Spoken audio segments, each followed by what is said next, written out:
Once upon a time, in a land far, far away, England, as a matter of fact, in the 1940s and 50s, there lived a philosopher named Stephen Toulmin. And his specialty was studying what we call practical arguments, the kind of arguments that you'll write in this class, and the kind of arguments that you'll encounter in the everyday world, including your professional career. And what Toulmin wanted to know is what makes these arguments successful.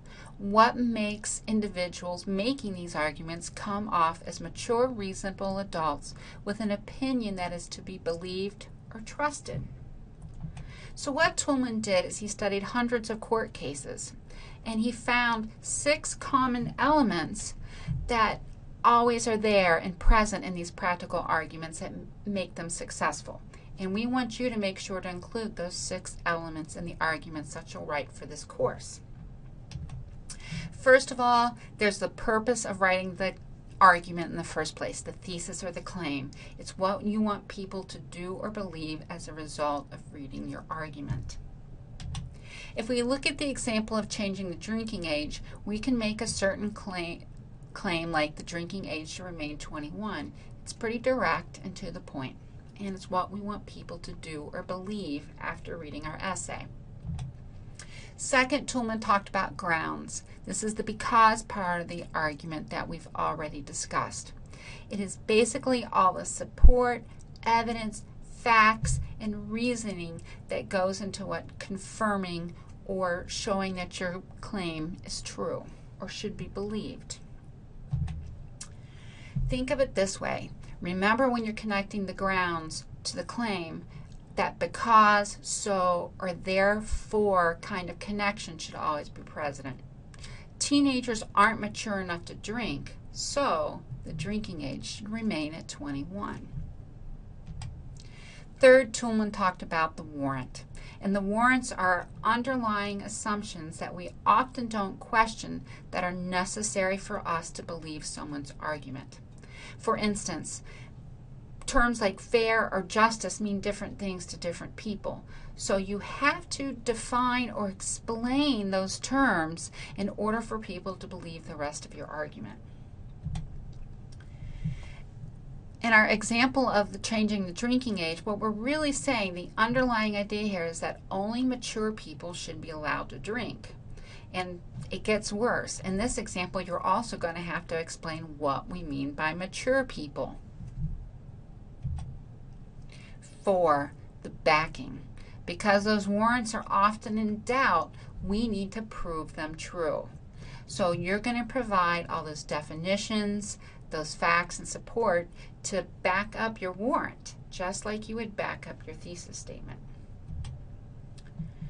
So here's the example. If we're saying only mature people should be allowed to drink and we want the drinking age to remain 21, we have to provide something about being mature at age 21. So we define mature as being able to deal with such issues. In other words, at somewhere about 21 years old, you stop, for the most part, doing stupid things like drinking and driving, or drinking until you pass out and your roommates have to take you to the hospital. 5, Toulmin talked about rebuttals. That's the even though part of the argument that we've already discussed in class 2. The most important thing is to actually recognize the other argument. Say who they are and what they really believe. Then make sure to respond in one of 3 ways. Agree or concede if you can. If they're right, admit it, but go on to say why your side is still preferred. If necessary, disprove the other side or refute them. And finally, you can also compromise or propose a modification in your claim that will help reach out to those other sides and meet their objections. So, a typical objection in our drinking age argument is that some teachers will go ahead and drink anyway, and they are absolutely correct, and you have to admit it. And then you have to go on to explain how you can overcome that objection. 6, qualifiers.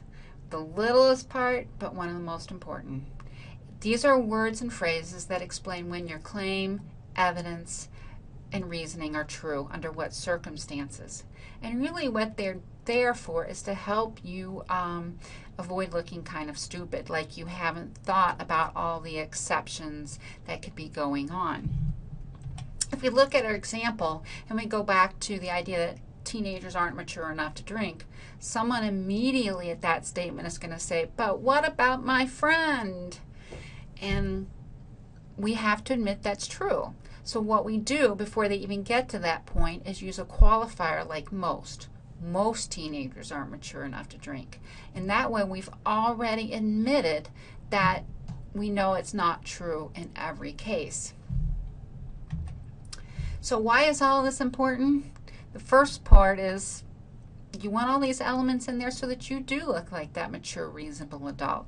Make sure as you write your essays that you think about including all 6 of these elements in your essays. The second part is organization, and that's our main focus for this week, how to organize those arguments. And by concentrating on 3 parts of Toulmin's elements, I can give you some pretty good ideas about how to start setting up that argument. So, when you're determining that overall structure, really focus on 3 things. And this is where practicing that believing doubting game that you're going to learn in the next video really comes in handy, because this will help you clarify these 3 things: your claim or your thesis, the backing support or confirmation, or the rebuttal, response, or opposition. What are you saying? Why are you saying it? And what does the other side say in response? So, some hints how to put these elements into your essay and determine that overall structure. 1, keep in mind that the thesis does not necessarily belong at the end of your introduction. Your thesis belongs where it belongs. The end of the introduction is adequate.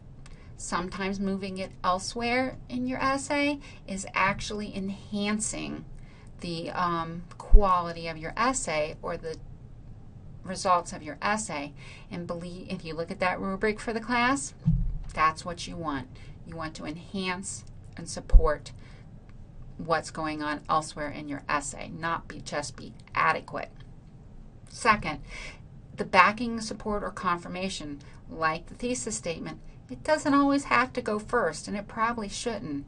Remember that some of your readers will disagree with you, and if you put all of your side up front in the first thing in your essay, you're going to lose them. Start maybe with the opposition or response to the other side. Let them have their say first. Show them that you've actually considered their arguments, and you keep them reading, even if you go on to concede or refute their arguments. So, make sure to go watch the other 2 videos, learn how to play the believing doubting game, then learn how to apply all of this to putting your own arguments together.